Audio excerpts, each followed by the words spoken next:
சினிமாவில் ஒரு காமெடி நடிகராக வலம் வந்த கருணாஸ் பிற்காலங்களில் ஒரு அரசியல்வாதியாக முன்னேறினார் என்றால் அதற்கு பின்னால் மிகப்பெரிய கதை இருக்கிறது. தஞ்சாவூரில் கருணாநிதி எனும் இயற்பெயரோடு ஒரு நடுத்தர குடும்பத்தில் பிறந்த கருணாஸ் பட்டப்படிப்பை முடித்தவுடன் நாட்டுப்புற பாடல்கள், கானா பாடல்கள் என பல நிகழ்ச்சிகளில் பாடி புகழ் பெற்றார்.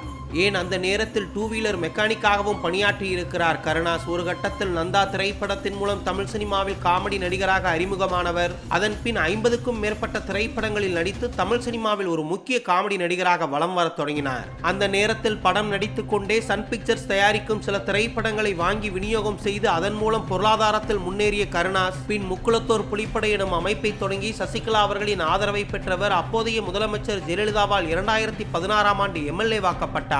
அம்மையார் ஜெயலலிதாவின் மறைவிற்கு பிறகு சசிகலா மற்றும் எடப்பாடி இவர்களுடன் ஏற்பட்ட கருத்து வேறுபாடு காரணமாக கடந்த 2021ஆம் ஆண்டு திமுக பக்கம் சென்ற கருணாசுக்கு தற்போது எம்எல்ஏ சீட்டு வழங்கியிருக்கிறது திமுக.